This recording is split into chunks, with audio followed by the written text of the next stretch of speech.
Welcome back to the channel, my YouTube family. How are you doing today? We are back with a little update on Xdefiant. So there is, at the moment, at the time of recording, there is a open session going on in Xdefiant. Because I played the closed beta, I get an extra day to play, so I thought I'd hop in and just see what the differences are from the beta and report back to everyone. Should be good. Let's do it. So, Xdefiant is the new FPS shooter from Ubisoft, and it's getting put together by a lot of Call of Duty devs. If you don't know, if you want to catch up with some of the action, there's quite a few Xdefiant playthroughs and explanations and whatnot on the channel. Make sure that you check those out if you're interested in learning more. Also go through some loadouts that I used, some of the settings that I used. Although I've got to say, for the open session, and this is a new version of the game, we had to completely delete the beta version of the game. This is a more up-to-date version. For this version of the game, I had to play around with my settings a little bit more, I got to tell you, and I've got to say it is all good news. They have made some huge improvements to the game since the beta, and the game just feels a lot more responsive. The connectivity is fantastic, and I'm getting more double, triple, quad kills than I did in the beta, which means that they have made some significant changes to the game. So one of the big things, at least for me, that they've changed is they've added 120Hz refresh rate to the game. This is switched off by default, so you have to switch it on. So if you're looking to use that, you got to switch it on before you can use that. But I can tell you that for me, that makes a huge difference to the responsiveness of the game. The game already looked awesome, and it just feels just that little bit snappier.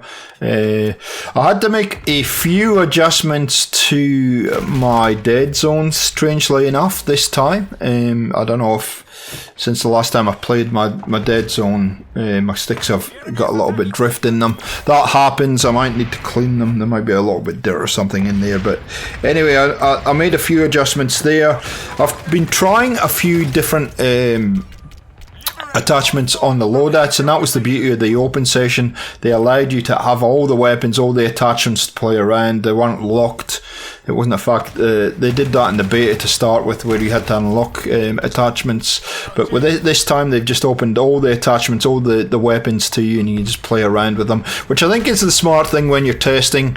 I don't think all the weapons should be locked. I think you should have access to absolutely everything, and be able to play around with different gun setups, which I have, and I'll probably do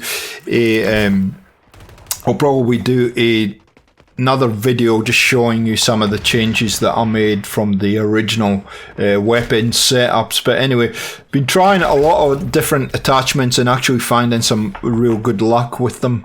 And I've got to say, this gameplay that we're showing in the background, I just feel as though I'm much more competitive this time, despite the fact that because this was shot on the day before everybody kind of jumped in. I was playing against a lot of PC players, which sometimes can be a bit of a task when you're on console, but I didn't feel that way today. I felt I could be competitive against PC players, and I think that is an absolute positive for me. When that has been an issue for me on Call of Duty in the last few years, so it's good to see that it's really not an issue when you play this game. So there you go. That's a quick update on how I feel. I really think I loved this game when I played it in the closed beta anyway. I thought it was a real breath of fresh air, and they've improved it, and I'm sure they'll improve it after this again. So I think the launch window at this point is set for sometime at the end of summertime. That's Northern Hemisphere summertime. So it shouldn't be too long until we get our hands on a full version of the game.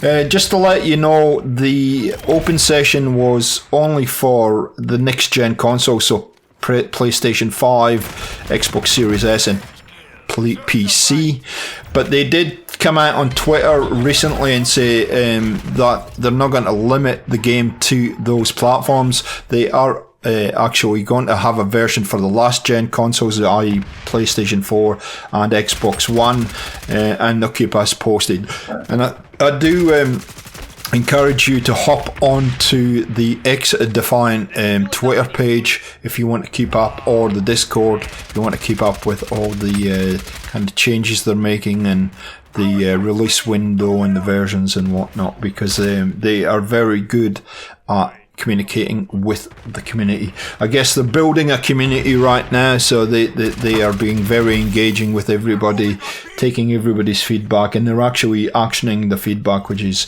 really refreshing. So I wanted to get this video out real quick so you have an opportunity, so you're aware of Xdefiant and you're aware that there is an open session which is running from the 21st to the 23rd of June. So if you want to download it, get it downloaded now. If you have the next gen consoles, hop on and see what you think, and I'd love to hear your feelings on the game. I will be pushing out some more gameplay in the next couple of weeks for you, and I'll be also pushing out some of the loadouts that I've been using. Anyway, that's it. Quick video from me today. Get on to Xdefiant, have a wee look. Hope you're going to enjoy it, and we'll catch you next time. See ya.